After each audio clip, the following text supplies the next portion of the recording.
হাতে সময় কম থাকলে রুটি পরোটার সাথে খাওয়ার জন্য মাত্র 10 মিনিটেই আমি বেশিরভাগ এই রেসিপিটা বানিয়ে নিই।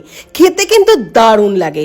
4টে ডিমের মধ্যে সামান্য একটু লবণ দিয়ে খুব ভালো করে ফেটিয়ে নিলাম। কড়াইয়ে সাদা তেলের মধ্যে ডিমের ব্যাটারটা দিয়ে এইভাবে নাড়াচাড়া করে ডিমের ভুর্জিগুলোকে একটু বড় বড় করে আর একটু নরম থাকতে থাকতেই নামিয়ে নিলাম।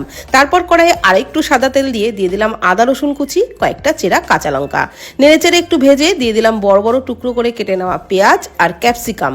নাড়াচাড়া করে হাই ফ্লেমে একটু ভেজে নিলাম। তারপর দিয়ে দিলাম 2 টেবিল চামচ টমেটো সস, 1 টেবিল চামচ সয়া সস, গোলমরিচ গুঁড়ো, চিলি ফ্লেক্স, একটু কাশ্মীরি লঙ্কার গুঁড়ো, লবণ আর একটু চিনি।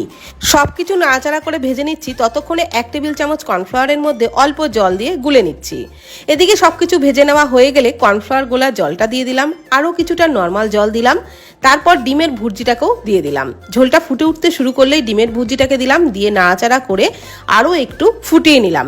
এইরকম মাখো মাখো হয়ে আসলে নামিয়ে রুটি পরোটার সাথে পরিবেশন করি। দারুণ লাগে খেতে।